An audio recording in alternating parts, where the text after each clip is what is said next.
Ago, Ago, Ago. I would like to warmly welcome you, or for those who have been here since earlier, I don't know what it would be since you're already here, you to African Studies. We are looking forward to another Blacktastic evening of films, quite blacknificent, blackorific, spectacular, blackstounding, blackstanding evening of films. And we have two today. One is Desert Wombs, and it's talking about refugees, if we can use that word, from Somalia and Ethiopia who leave the African continent going to Israel. And as I mentioned this morning, it's very timely because just yesterday, Israel arrested those who refused to be deported, Africans who refused to be deported. That's the first film. And then the second film, When Paul Came Over the Sea, is talking about an African who went across the Sahara Desert into Morocco so that he could escape, quote unquote, into Eurasia, in search for a different life. So we'll look at both of these again. This is the Black History Month Film Festival by African Studies, Institute of African Studies, in consortium with University of Missouri St. Louis, who has the African World Documentary Film Festival.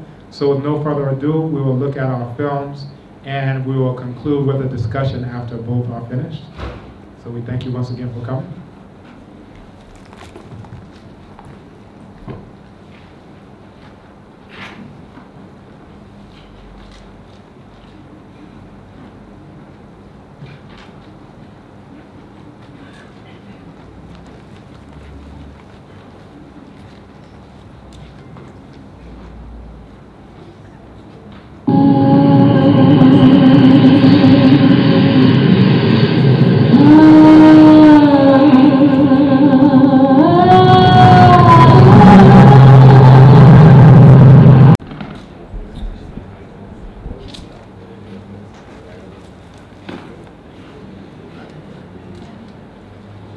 Ago. Amen. Ago. Amen. Ago. Amen. Ago. All right. We're getting the mic hooked up. In the meantime, I want to open it up to the floor. To those of you who are here, we had two very interesting films. One about Africans out of the Horn of Africa, primarily trying to get to Israel. Another about, as we just saw, Paul trying to get to anywhere in Europe, Germany. So let's open it up for any reactions, thoughts, feedback, comments. What did you get from the experience? What did you get from the experience?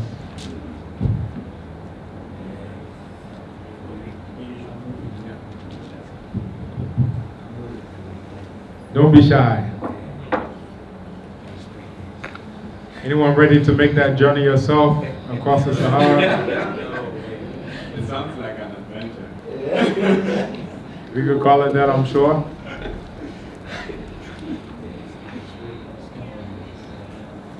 Your hand was up? Yeah.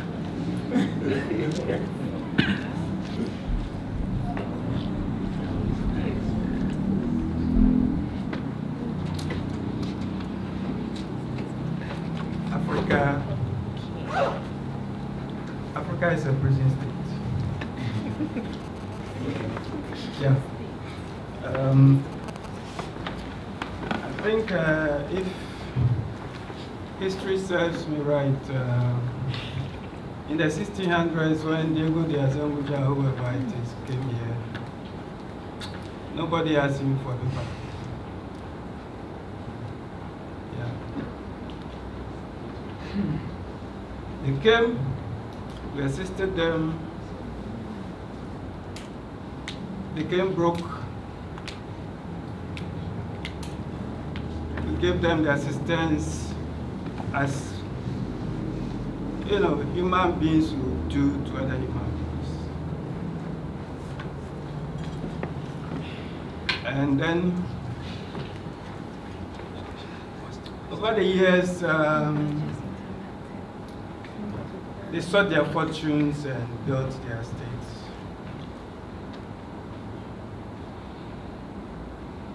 And they not only build walls within our own continent, with all these partitions of border states and all that, but they build walls between us and them. And unfortunately, they come back to seek the resources that our people are supposed to use to develop. They take it, and when the children, having seen their lifeblood going away, try to not seek it totally, but just also, what is the word? At least establish themselves. It's a problem. So Africa is a prison state. But I don't blame them. I blame us. Because here we are. This is us. But we've split ourselves into this and that and that. And we are swimming in an ocean, full current, with our palms open. All this space. It's just left for invasions. Instead of going like that, and we can paddle faster, move faster. We're here. That's all I can say.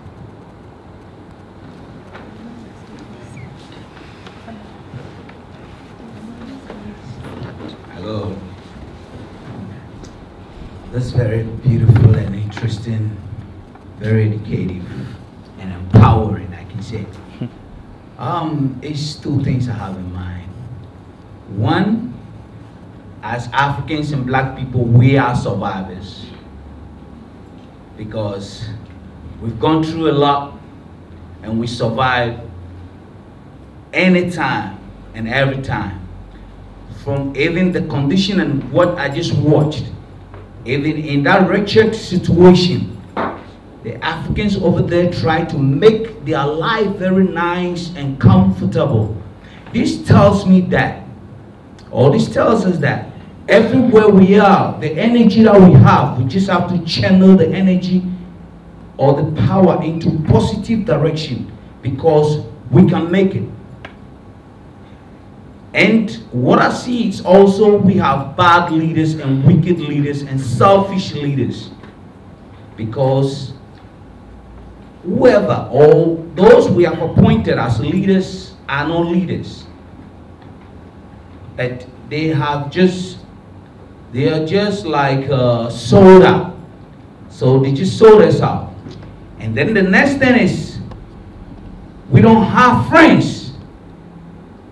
Because most African people believe the Europeans are brought for and are downfall, or they are our friends. No so-called white people like any black man. They don't like us. We should get it straight. No white person likes you. We should just get it straight. Also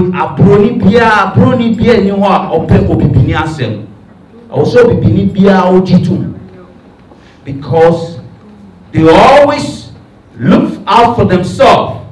They don't look out for us. Because if you look at Paul, if any so-called white or a prophet in Accra here or any part they find themselves, and they find you and they ask you going somewhere, you just stop what you're doing. Make sure you direct her or him to the actual place that they're going. This tells you who you are. But they don't care about you. So this is something that we should get it straight. Especially in Ghana here, we should get in our head that no white men like us. And we have a whole lot of things that tells us that these white people don't like us. And if you're in the world and you don't know your enemy, then you have a problem. Because even in creation, all the animals and the insects knows that they have enemy and they protect themselves. So why are we not protecting ourselves from our enemies? And I see no reason why we still believe that these folks have our interest. See? They're just taking from us. Matter of fact, they want to exterminate, take all of us out so they can take what we have. And we still don't get it. See, we still don't get it. See, it's not about fighting or anything, but they don't like you. So we just have to separate ourselves from them. See, we can survive without Obroni because they have nothing that we need. They have nothing that we need. But we got everything that they need. Everything about us. They want everything from us. So we should get it straight.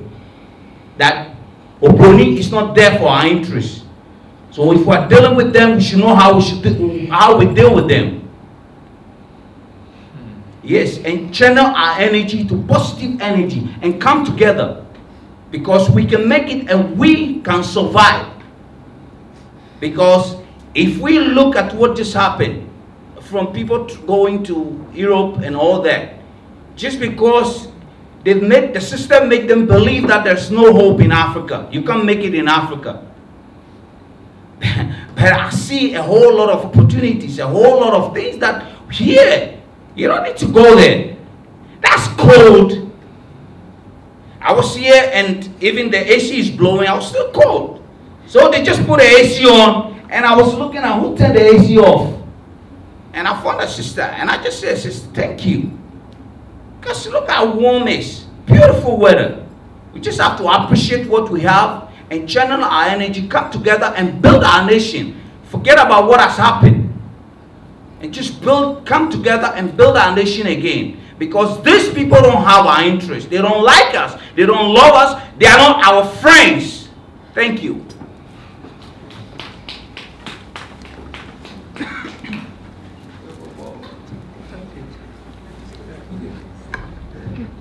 Good evening, everybody. My observation is I have two things to say. First of all, I think it's a problem with the global resources. I mean, as human beings, the resources are being depleted. So there is a struggle globally for sharing of resources. Because if you can see from the second film, the Melilla Wall or Melilla Fence, the Melilla Fence in Spain, Melilla Fence in Spain, was not there about 6 to 10 years back, but because there was a surge, people were entering actually. But at a certain time, there was a competition of resources, so they have to put up the wall. That is what is also. I'm from Nigeria, by the way. My name is Greg Odogu. I'm a columnist for a Nigerian newspaper, popular newspaper called The Punch. So even in Nigeria, we have that problem of resources. You know, we have who we call herdsmen from the north coming down with their cattle to graze in the south. It was there 20 years ago, but suddenly it got worse. That they have to kill their host, and their host killed them because of the fact that that time, 20 years ago, they didn't notice the stress. There was resources to share, but 20 years down the line, the resources are depleted. So the issue is a global problem. It's the human condition. There is a depletion of resources. That is, so there has to be a new order. Two is our leadership. The political leaders we have failed us as Africans. They don't love Africa. They love only themselves. And they are still failing us actually. That's why we have somebody that Mobutu Sese Seko, that of blessed memory, that had one of the best investments in transportation in Denmark, in Scandinavia. With African money, he shifted it to the West to have the best investment in infrastructure, which he would have done. Blessed memory. I think he's cursed memory. Thank you. So in my country, for instance, one man in his house had 86 million cash. I mean in dollars, cash. found out last year. And this is somebody that couldn't pay school fees for his cousin. And he had $86 million cash in just one case. You know, I heard that he hit some others before that one was caught. So we have these issues. There was a case in Nigeria also of a former minister of petroleum that stole billions of dollars. And she's now run to London. She's living in London now.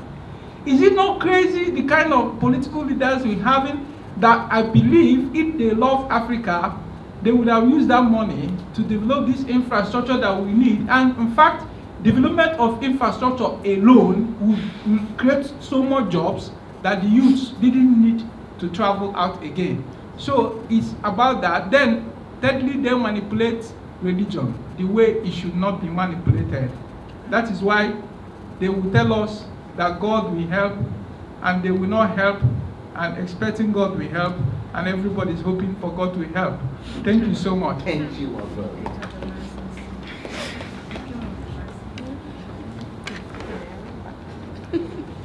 Yeah, from the second film, for instance, there are two things I don't understand.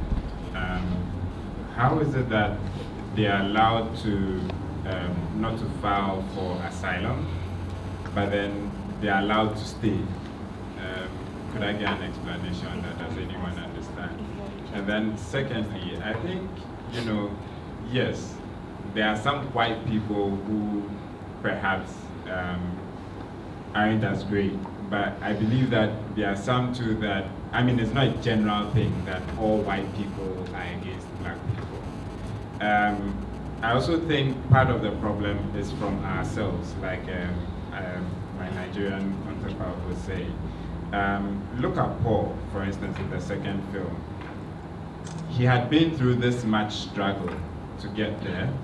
And when Jacob, I'm not sure if it was Jacob who asked him, but when he was asked about what he thought about the border control, he was like, there should be a selection process. And Jacob himself was upset about it. I mean, what is it with us that we tend to fight our own, we don't support ourselves? I think it's something we really need to look into and probably develop some social engineering structures to correct that. I mean, it's going to take quite a number of years, but we need to work on ourselves. Okay, so for me, I think that most of the problems we have in Africa borders on leadership. For example, why would one conceive the idea of going through such a hassle, you know, at the peril of his own life, go through that struggle and struggle and struggle and see people die and want to just get out of his country? Why would anyone want to do that? If all the conditions are right in your home country, you feel very okay here. So you, for example, there are times when I even travel to our neighboring countries like Burkina Faso, Mali, Nigeria, Togo, Benin, if not for the fact that I speak a little French and I speak the Togolese language, sometimes I don't even feel safe walking around the streets, because if somebody sees you and wants to, like they say in Ghana, kwashe you know, you can speak your local language and say, Chade, I'm one of you, you know. So why would I? For example, last year, April, I was in Beijing. I had the liberty to walk around. I walked for about 1 hour. I didn't see any black guy, and anytime I passed, people started looking at me, and I just went back to my hotel. So the question is, why would you want to go out there if the conditions are right in your own country? It's either to get education, to get, you know, some knowledge and bring it back home and work here. But I think that our leaders are so corrupt. Our leaders think about themselves. They don't do anything for us. I mean, you look at Kwame Nkrumah, who became president and had to sacrifice everything for his country and never even own a building that you could say, point it and say, this is Kwame Nkrumah's house. You know, we don't have such selfless leaders anymore. For example, they've released the corruption index, and when you look at where Ghana is lying and where Nigeria is lying, it's just crazy. Everybody wants to chop. They come and promise and say, we'll do this and that for you, and they do nothing. So people are in a hurry to leave the country. They're in a hurry to do that at the peril of their lives. And I think that, yes, the white man or the white people have their own problems with us, but if we can fix our own problems in our own country, I'm not sure that if your house is organized, anybody can come and tell you anything they want to tell you. We are not organized. We have problems, we have issues in Africa that I think that we have to deal with. These problems are so fundamental. Our leaders must change the way they do things. They must, first of all, put the people's agenda first before their personal agenda. And that is where we are. And this problem with Paul is not going to end. As we speak now, I'm sure there are people still going through the hassle to go to Spain, to go to Europe, to go to wherever they want to go to. They just want to get out of their country because the conditions are not right. They are not making it. And until our leaders sit up and solve the problem, currently there are some Ghanaians who are stranded in Dubai because, again, they got there and now they want to work and they can't work and now they are stranded. And they have to pay extra money, they don't have the money. So they are there. Before you know, they become slaves. So the conditions in our home country is not right. And that's why we are having all these problems.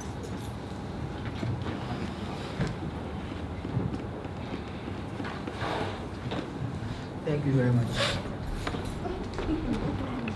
Mine says the whole problem is with our system and our leaders. Why am I saying this?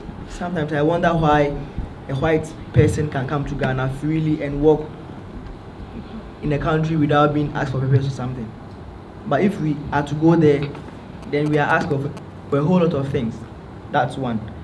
Secondly, yesterday, our department took us to the Parliament House for some excursion or something.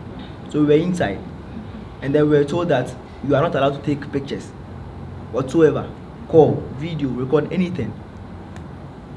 Shortly, we saw a group of white men and some black Americans. They entered, then they took their phones and started pictures. We're like thinking, why?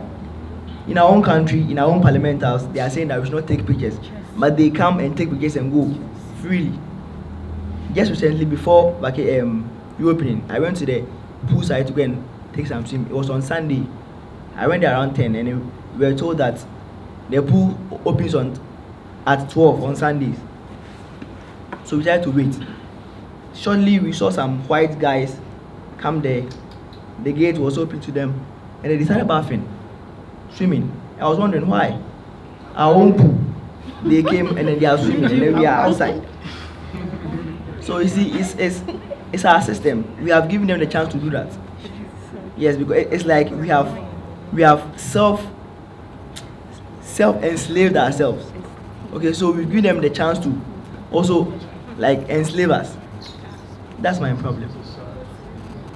Let me just respond to you very quickly. Now, don't ever accept that kind of thing here. Do you get it? I just imagine the moment you see others taking pictures, take yours out, and make a worst case of it. Do you get it? If we do it, they will slap us. Oh really? Let them slap you. Let them slap you and let it go out there and let the world see what happens in Ghana's parliament. Do you get it? But of course, you know, the parliament is a security zone. Blah blah blah. You get into trouble, you could end up with police record. But at your own poolside, why didn't you jump and make a mess of the water? No. Don't ever take that. I've been buying watches from some place, and I noticed that every day when I'm standing there, a white guy comes up. Everybody is ignored, and they serve him, and then he goes. Where's that place? So I saw this the first time, and I was like, hey, white privilege, right? Before there's no go here, okay. I went there again the second time, and it happened. And I spoke with those selling the watches. That hey, what is this? You mean to tell us that all of us in the queue here are not important, or we don't have nothing doing with our time? So you serve this guy, he goes, and then we continue the queue. And then suddenly I was the bad guy. I was trying to fight for everybody else, but I was the bad guy.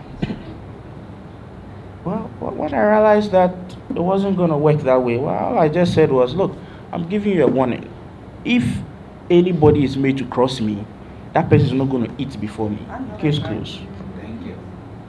There are some things you can't take. When you are accosted in their country and they ask you for an ID, well, what can you do? But here on your own land, no. Young man, if you ever encounter such a thing, here at the Legon pool, there's no police there. If they don't want you in the water because they are in, they get into that water. They are no more entitled to the water than you. Do you get it? And at that parliament, you should have taken out your phone and recorded as well. If they can record, why can't you record? In your own parliament. Okay. Doc. Okay, I think this is an opportune time to, hop in, jump right in the water span, right? I want to know who in the room has gone through the Ghana education system, by show of hands. Or Nigeria, we have Nigeria. Who has gone through the education system here in Ghana? One more time. Okay, good. Now, I want to know, out of those who have gone through the Ghana education system, how many of you blame white people for your problems?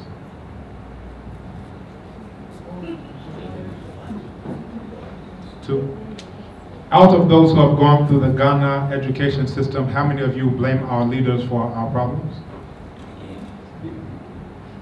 Very good. So, I'm actually getting at a point.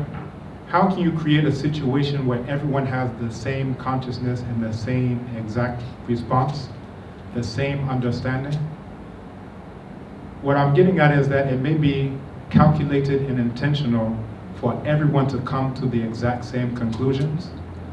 I haven't been anywhere in Ghana where anyone has gone through this education system and hasn't come to the conclusion of, we can't blame the whites, we should blame our leaders.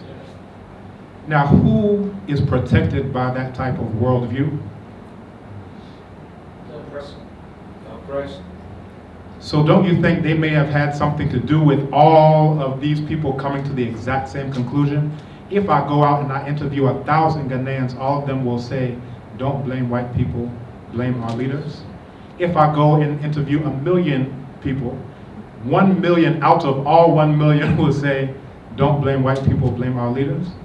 So again, we have to start thinking, who benefits from our particular way of viewing things? Thank you.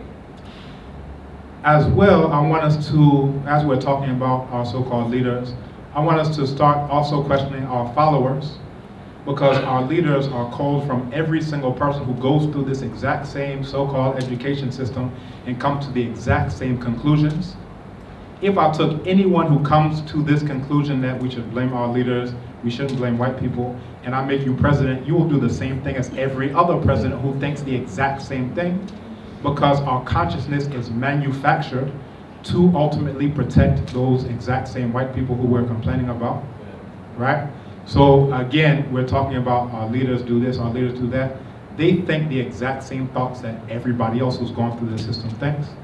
They grew up praying to an imaginary white boy called Jesus. Every single last one of them. They had to speak English better than everyone else in their class to be able to graduate. All of them have been taught that their own clothing is bad and the clothing of so-called white people is good. You understand? The only difference is the circumstance. All of them would be Paul if they didn't happen to be this. The worldview is the same. When Paul said, I want to live in a place with not too many black people, I don't think that's too much different from other people who've gone through this miseducation system. When Paul said, all right, I got mine, now close the border, I don't think that'll be too much different from any other 1 million, 2 million, 3 million who have gone through this education system. So what I'm saying is that the leaders that we so-called have is the intentional and calculated end result of a process to create those types of people.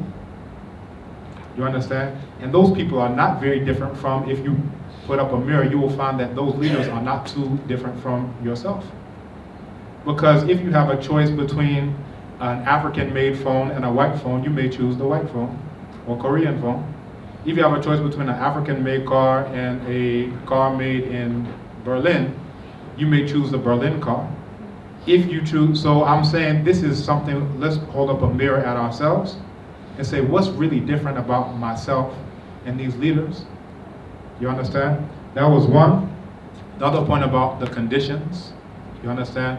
If the conditions are good, we also have to ask ourselves, who created those conditions? I want to point you to a book, How Europe Underdeveloped Africa. Very fundamental book, and the thesis is basically in the title. But if you see a road being built in Africa by a colonizer, it's a road that goes from the gold mine to the port. I hope you're following along, just to give you a very simple analogy to understand these types of things. So once you come to understand who creates these conditions, then you say, when you run there, now you end up working for them. There are more Ghanaian doctors outside of Ghana than inside of Ghana. That's because someone intentionally created conditions to bring about a specific end result. So we start to think, I just happen to think what I think. We think that Paul just happened to get up one day and say, I want to do. No, Paul is the intentional end result of a process to shape consciousness by creating conditions to make you go there and now serve them. I hope you're following along. So I just want us to think a little bit critically about these things, because we're always pointing our fingers at the leaders. But if I took anybody who went through the Ghana education system and made them president, they will make the exact same choices. Do I have anyone who says, I refuse to wear anything that has touched white hands? I refuse to wear anything that has ever touched white hands. I despise clothing made by Eurasians. I refuse to let it even touch my body. Do I have anyone in this room who says that? Bam. Right? Now, if you have this person as a leader for 40 years, 40, I'm up to 1998, I'm coming up to 20. You got some years on me. But again, imagine if you had this person as a president, do you think he would be putting his money into apartment in Dubai? He already has, so what we're getting at is created tastes and desires, and I will give you a quote from Amos Wilson, a noted psychologist. He says, oppression rests on people going places and enjoying pleasures that destroy them, and who are bored by the stuff that they should be learning. I'll come again. Oppression rests on people going places and enjoying pleasures that destroy them and that are bored by the stuff that they should be learning. And this is what we're talking about, created tastes and desires. The oldest book in the history of the world was written right here in Africa. And it's the Instructions of Ptah-hotep. And there's a line in it that I think is profound. He says, one who listens to his belly belongs to the enemy. One who listens to his belly belongs to the enemy. Thomas Sankara, who was the poorest president in the world during his time, the least corrupt president in the entire world at his time, and France said we have to assassinate him so that his thinking can't spread in the 1980s, that he said, he who feeds you controls you. The exact same thing that his ancestors wrote down 4,000 years before. He who feeds you controls you. So once they can create tastes and desires, then they are the only ones who can fulfill those tastes and desires. It enriches them. You understand? So if everyone, I'll just say this, if everyone is going in this direction, and you know that you are in a terrible condition, you may start to think about the herd mentality that everyone is following here. If everyone is doing this, perhaps what everyone is doing is wrong. If everyone's praying to an imaginary white boy, you've seen what it got you to. Let's try not praying to an imaginary white boy. If everyone is praying to a rock in a desert somewhere, meanwhile saying that they're against idol worship, but 5 times a day they pray to a rock in a desert, you may start to think, well, maybe if I do the exact opposite of what all these people are doing, can we get in a worse situation than we're in right now? Because we already know the end result of the thinking that everyone is doing. So let's try other things. All right, let's go back out to the audience.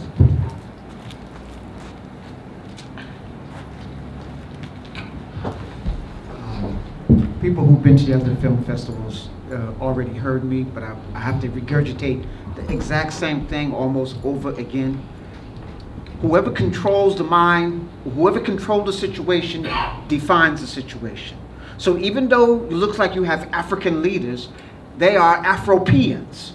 They are thinking like the Europeans who colonized them, who educated them, whose language they're speaking, who's thinking the way they're thinking, whose government pattern they're thinking. If a rabbit tries to act like a fox, you know what the end result is going to be to all the rest of the rabbits? Rabbit stew. You know. And if you give that rabbit a Nobel Peace Prize, Good job. what does the rabbit do to earn that when his rabbits are rabbit stew? So I'm trying to make this as simple as I can. We have to take, first of all, you need to scrap this educational system. It's still the colonial educational system. It's an educational system that was set up to have you say the answers you just said. Somebody else is the problem. The mirror, my father said to me, I'm from Tanzania, let me just back, I live in America, I'm from Tanzania, but let me just make this statement. My father said to me, wherever a problem exists, then you have to be part of the solution. That's right. If you slip and fall, you don't wallow in the mud and blame the mud for you being dirty. You have to analyze, why did you fall? My last analogy, if a thorn is in your toe, the whole body has to bend to get it out. Right now, the Western world is a thorn in African's toe. And most of us are going to lose that foot gangrene because you don't think you need to get that out. You need to get that thorn out of your toe, and that means all of us have to come together, no matter where we are in the diaspora. We need to prioritize. We need to educate our children from an African-centered perspective. There's a book by Edgar Ridley. It's called The Golden Apple. And what it says is that we are thinking wrong, faulty thinking. We think symbolically. Symbolically means that I don't have to prove anything. That's why all of Africa, northern part of Africa is all Islamic. The southern part of central and southern part is almost all Christian. And neither one of them, both all religions, let me make this statement, is symbolic thought. I don't have to prove it. You can't find nobody in the Bible, and nobody in the Bible read a Bible. Do y'all hear me? Yeah. Okay. And Islam, Judaism, all of those isms are based upon stolen information from Africa. But you're not following the stuff from Africa, you're following who stole stuff from Africa. Now, look at the logic. That's symbolic thought. Now, the reverse of that is symptomatic thinking. Symptomatically thinking means that I have to prove it. So I'm a professor of African history. I teach ancient Egypt, African history, African American history. I can prove everything that I say. When I'm talking about Tutankhamun, we can take you to his grave. We can show you his mummy. We can show you the building that he lived in. But that was 3,000, 4,000 years ago. You can't find nobody's grave in the Bible. You can't find nobody's grave in the Quran. You see what I'm saying? That's symbolic thought. Whenever you're following somebody that say they got all the answers and just believe in me, I say don't drink the Kool-Aid. Thank you. I hope some of y'all will understand what that means. Okay? Symptomatic means that show me, prove it to me. Let me see it factually. What are the symptoms that lead to our success? Brothers and sisters, the symptoms we're using now is failure. So logically, something says, I need to change. That's what he's saying. You've already tried the Wazungu way. Now you need to try your way. What do you have to lose? I know it sounds like Trump in America. You have to lose. Okay, but the world's greatest system is based upon us. That's right. So that is symptomatic thinking. So let's go and try to use some of those things, and we can modernize it to the 21st century. I call this the 63rd century Western time because I'm not using their time. I'm not educated here, I'm sorry. I'm not programmed by that same program. Even though we have a program in America, there's another program that you can see, once you become an adult, education is in your hands. When you're a child, you're up to 21, your education, somebody else is giving it to you. But now once you become adult, education is in your hands. You have to seek the books out. You have to find people who are thinking the way you are thinking. You have to be able to watch those things that are going to show you symptomatically what are the symptoms that lead towards success. You have to be the captain of your ship. I'm the author of this book, Spiritual Warriors and Healers. It's used in 40 universities in America. How to be the captain of your own ship from an African-centered perspective. Then you don't blame somebody else. Remember, wherever a problem exists, you have to be part of the solution. You educate your own, you feed your own, you support your own, you build your own, you defend yourself. To develop something and not be able to defend it is like not having it at all. Okay? And then you need positive examples. So I wrote another book, Menchuhotep and the Spirit of the Magi. It's an example, like how many people here saw a Black Panther? Okay? That's a fictitious story. We got stories greater than that that's real. We got heroes and sheroes greater than the Black Panther story that's real. We have to embrace our own story. We have all the answers that we need, but we got to believe in ourselves. I'm sorry to take up that much time, but I just needed to say. Scrap this educational system. Be able to embrace an educational system that's symptomatic, that has your best interests at heart. If you have a spiritual system and it doesn't look like you, then that's a problem. That means it doesn't have your best interests at heart. This is symptomatic thinking. I want to say this here. For Dr. Kambon said yesterday, for example, we know that Africans have been in a communal situation for at least 4 million years. So 4 million years, we didn't pollute the waters. We were in tune with nature, and we survived so that we can popularize the whole planet. All civilization started here in Africa. Not in Europe, not in Asia, not in America, here. And we were in tune with tuned with nature. So there's 5 things that I try to teach. Number 1, understand the mineral domain.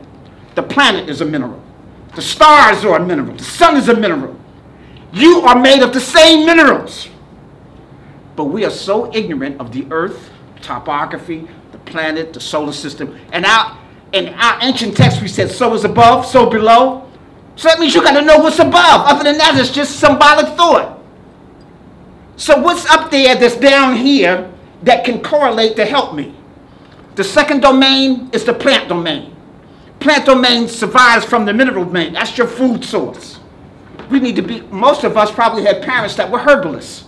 They understood. Now we think all drugs come from the pharmaceutical office. Okay, drugs. And then you need another drug to counter that drug. And to counter that drug. Most people die from the symptoms of the drug, not the disease. Then you go to the animal domain. The animal domain was not here as your food source. I know I'm probably messing with your diet because most of us probably eat meat. But all animals were here before human beings. They were not placed here as your food source. When you deplete animals and you take them out of their natural habitat or you make them extinct, you alter the Earth's ecosystem. And then you wonder why things seem to be messed up. If you're supposed to be the most intelligent, which is the 4th, human domain, you're supposed to feed it from the energy from the other 3. That means they're supposed to teach you. All creatures that live in the desert that survive have developed a system. They understand the eco. So you should be studying those animals that live in the desert if you live in the desert. If you live in the rainforest, you study those animals that survive and flourish in the rainforest. If you live in the savannah, then you study and analyze those who live in the savannah. Nature provides all the answers you need if you're in tune with it. And then the 5th domain is the spiritual domain. Some of us want to be in the spiritual domain and we don't know nothing about the other 4. So even when you get a download of something spiritual and profound, you don't know what to do with it. So brothers and sisters, and you do that on your own. No, the University of Ghana at Legon is not going to teach you that. So that means you got to go individually and seek out all this. You got to take Dr. Compound's office. You got to look and take the different professors who are giving you information in those areas. You're going to have to go live in the library. You got to read books every day. Take your education into your hands. And you won't be the one to say, Ghana's problem is the leaders. Ghana's problem is that we don't love each other. No, you are part of Ghana's problem. So be part of Ghana's solution. Thank you. Thank you. I'll make an announcement just real quick on Okay. And also for those who are here in our crowd, which I think is most of you, Mfundisha will be speaking on Saturday at 3 p.m. at the Lionhouse African Cultural Center. If you do a map search, it'll show you exactly where it is. If you're interested, you can come to me. He'll have his books there available. Crystals, he's talking about the mineral domain.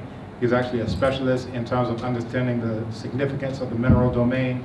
So that's on Saturday at 3 p.m. at the Lionhouse African Cultural Center in North Legon. You need to be there. Right. Yeah.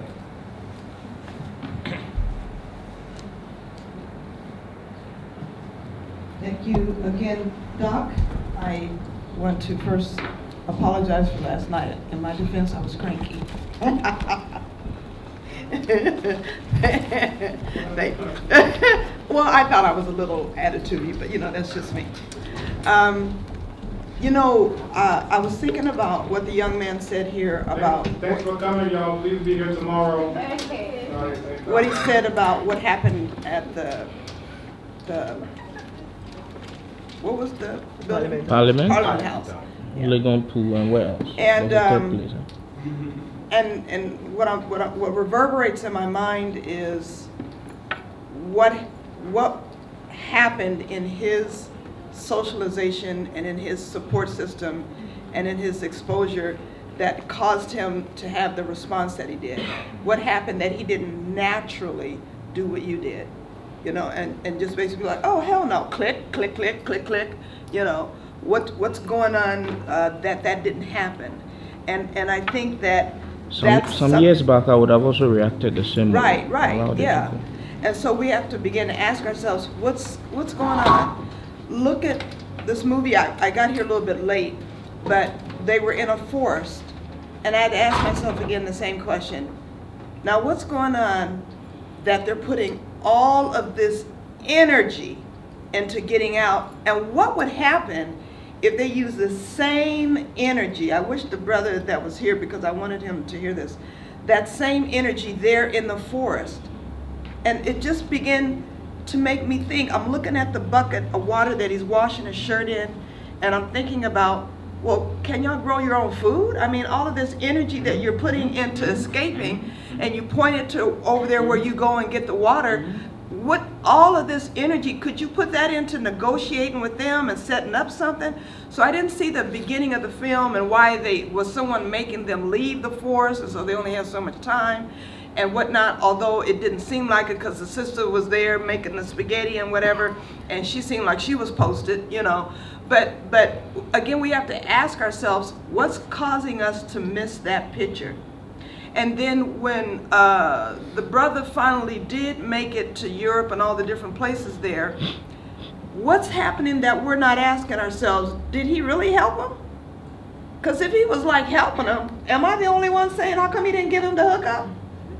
I'm just wondering, if you really down and this is your road dog and this is your boy and you really trying to, you know, give him the hook up, and he said, if you just get here, I got you. I'm thinking he gonna be sleeping on his couch, not in no girl's apartment. I'm thinking he's not gonna be up in the shelter. I'm thinking that's gonna be his boy. He's gonna hook him up. He's gonna give him the okie doke, and we're gonna be straight. That's what I thought, because he was helping him.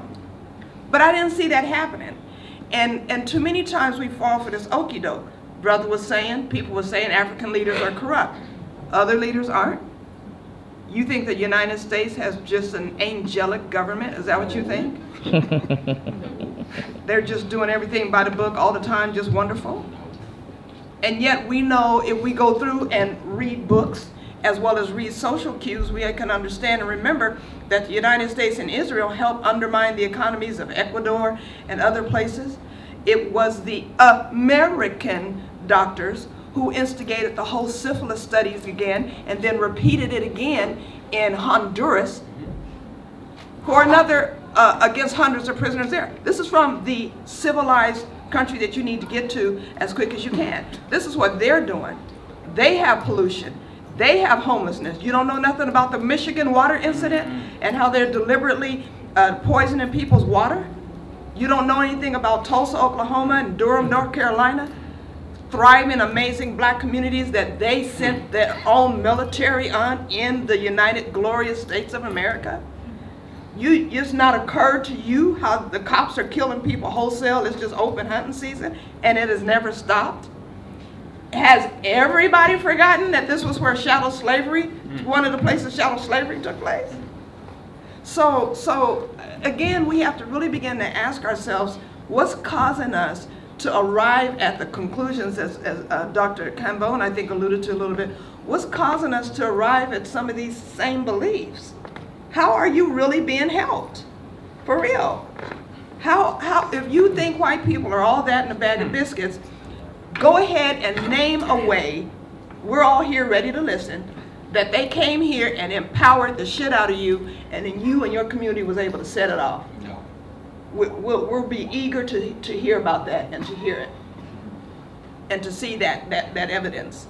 So we don't have to feel apologetic or upset to help ourselves. Neither do we have to feel that we are the inventors and we have a monopoly on corruption. There's crookedness everywhere you go. We can all get together right now and in this room with everybody who was here earlier and set up a chess club and somebody gonna cheat. It's just the way that it is. That's nothing that's genetically specific to us.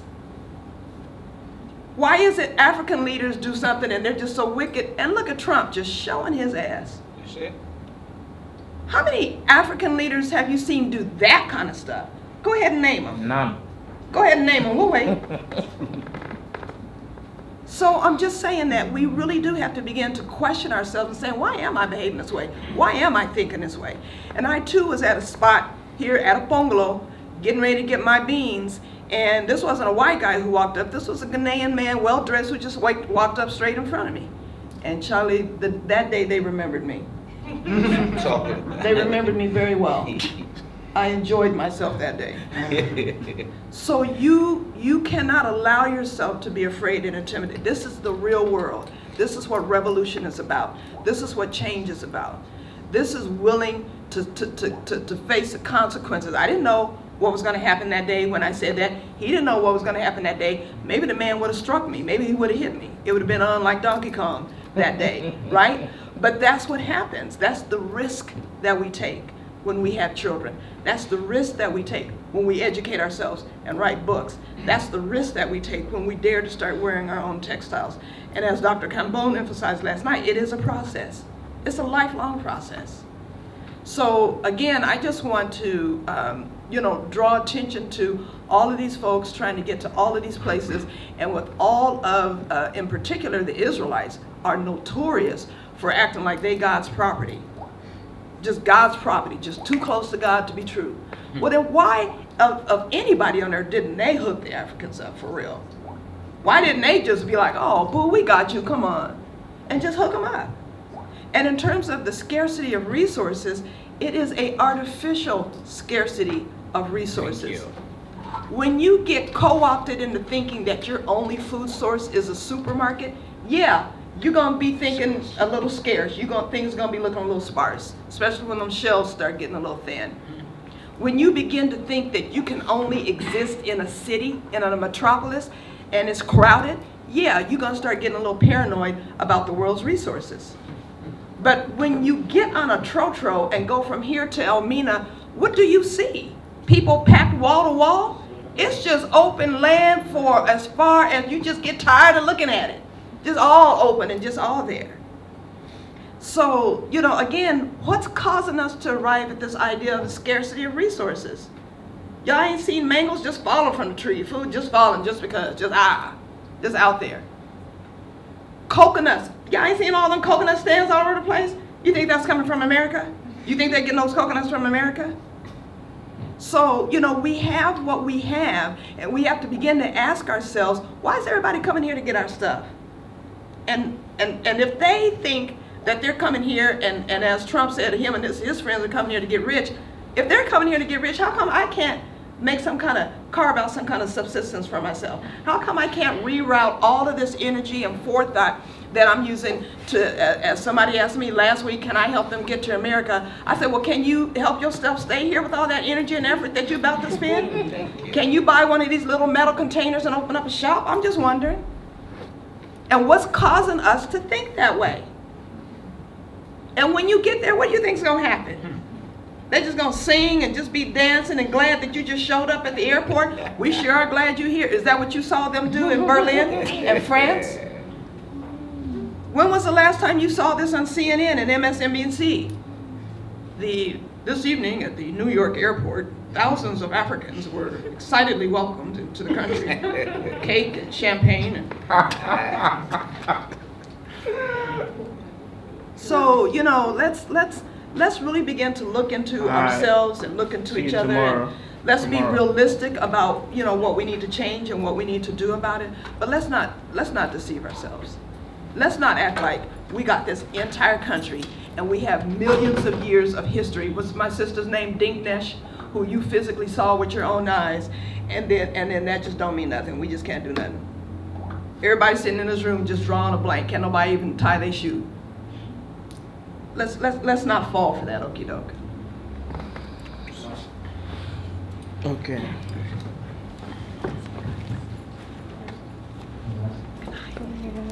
Yeah, one thing just in terms of the second film when Paul came over the sea, it actually reminded me of Professor Coker's film Otabenga in terms of the human zoos, because in the human zoos they would take Africans, put them into these places, and you just voyeurism, so they're watching what's going on. So your point of he wasn't really helping him, that was very clear to me that he wasn't helping him. It was kind of just like a similar thing. You put them in a zoo, now you just go around and watch and see, all right, what's this African gonna do? So I just wanted to put that perspective and draw that parallel, because even as I was watching it, it was very clear he's not helping him.